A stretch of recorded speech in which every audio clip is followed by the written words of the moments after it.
Welcome to English literature. ഇന്നത്തെ വീഡിയോയിൽ നമ്മൾ ഡിസ്കസ് ചെയ്യാൻ പോകുന്നത് ഇസ്രായേലി സയൻസ് റൈറ്ററും ഏത്തിസ്റ്റുമായിട്ടുള്ള യുവാൽ നോഹ് ഹരാരിയുടെ സാപ്പിയൻസ് എന്ന നോൺ ഫിക്ഷൻ വർക്കാണ്. So without any delay let's get into the video.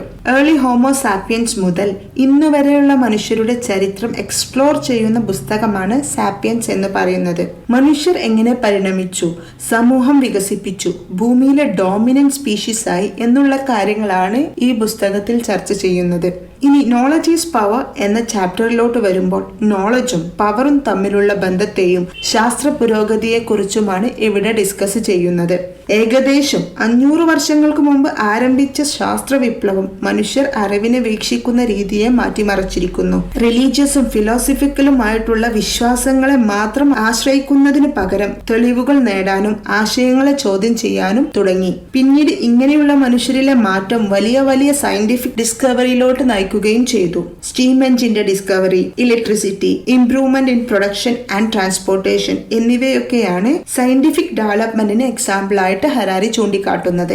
ഇനി അടുത്തതായിട്ട് role of ignorance in scientific inquiry കുറിച്ചാണ് ചർച്ച ചെയ്യുന്നത്. മനുഷ്യർക്ക് എല്ലാം അറിയില്ല എന്ന തിരിച്ചറിവാണ് ഹ്യൂമൻ ഹിസ്റ്ററിയിലെ ടേണിംഗ് പോയിന്റ് ആയിട്ടുള്ളത്.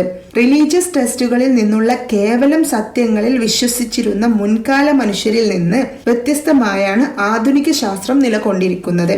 ക്യൂരിയോസിറ്റിയുടെയും അച്ചീവ്മെന്റ് ഓഫ് ഇഗ്നോറൻസിന്റെയും അടിസ്ഥാനത്തിൽ സയന്റിസ്റ്റുകൾ തന്നെ അവരുടെ തിയറീസിനെ കോൺസ്റ്റന്റ് ആയിട്ട് റിവൈസ് ചെയ്യുകയും വേണ്ട മാറ്റങ്ങൾ വരുത്തുകയും ചെയ്തിരുന്നു.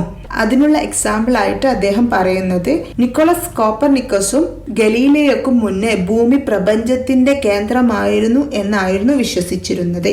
പക്ഷേ ഭൂമി സൂര്യനെ ചുറ്റുന്നു എന്ന് പിന്നീടാണ് ഇവർ കണ്ടുപിടിക്കുന്നത്. പിന്നീട് നോളജും എക്കണോമിക് ഗ്രോത്തും തമ്മിലുള്ള ബന്ധത്തെ കുറിച്ചിട്ടാണ് ചർച്ച ചെയ്യുന്നത്. എക്കണോമിക് ഗ്രോത്ത് അറിവുമായി ബന്ധപ്പെട്ടിരിക്കുന്നു. എഡ്യൂക്കേഷൻ, റിസർച്ച്, ടെക്നോളജി എന്നിവയിൽ ഇൻവെസ്റ്റ് ചെയ്യുന്ന രാജ്യങ്ങൾക്ക് സ്ട്രോങ്ങർ എക്കണോമിക് ഗ്രോത്ത് സാധ്യമാണെന്നാണ് ഹരാരിയുടെ അഭിപ്രായം. 20ാം നൂറ്റാണ്ടിലെ ആന്റിബയോട്ടിക്കുകളുടെ കണ്ടുപിടുത്തം ഇതിനൊരു എക്സാമ്പിൾ ആയിട്ട് അദ്ദേഹം ഈ ചാപ്റ്ററിൽ വിവരിക്കുന്നുണ്ട്. അടുത്തതായി കൊളാബറേഷന്റെ പവറിനെ കുറിച്ചിട്ടാണ് ഡിസ്കസ് ചെയ്യുന്നത്. സയന്റിഫിക് ഡിസ്കവറീസിൽ കൂടുതൽ കൊളാബറേഷനിലൂടെയാണ് നടക്കുന്നത്.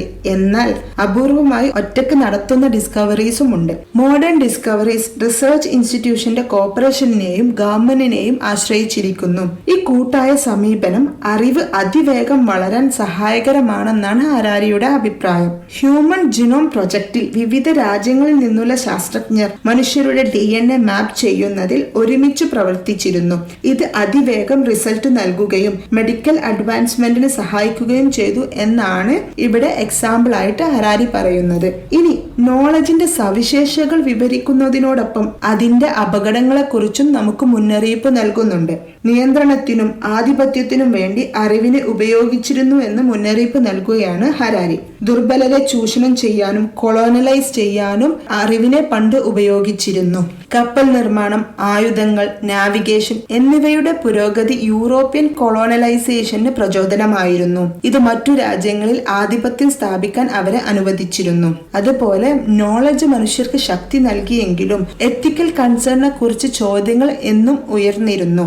Nuclear weapons, artificial intelligence, genetical engineering എന്നിവ ശരിയായ രൂപത്തിൽ ഉപയോഗിച്ചില്ല എങ്കിൽ അപകടങ്ങൾ ഉണ്ടാകും. അതുപോലെ സയന്റിഫിക് നോളജ് ഉപയോഗിക്കുമ്പോൾ റെസ്പോൺസിബിൾ ഡിസിഷൻ മാത്രം എടുക്കുന്നതിനെ പറ്റിയും അദ്ദേഹം നമ്മളെ ഓർമ്മപ്പെടുത്തുന്നുണ്ട്. സോ ഇതാണ് നോളജ് ഈസ് പവർ എന്ന ചാപ്റ്ററിന്റെ ഒരു സമ്മറി. സോ ഇൻ നട്ട്ഷൽ നമുക്ക് എന്തു പറയാം? നോളജ് ഈസ് പവർ എന്ന ചാപ്റ്ററിലൂടെ human growth, advancement in technology എന്നിവയെക്കുറിച്ചാണ് ഡിസ്കസ് ചെയ്യുന്നത്.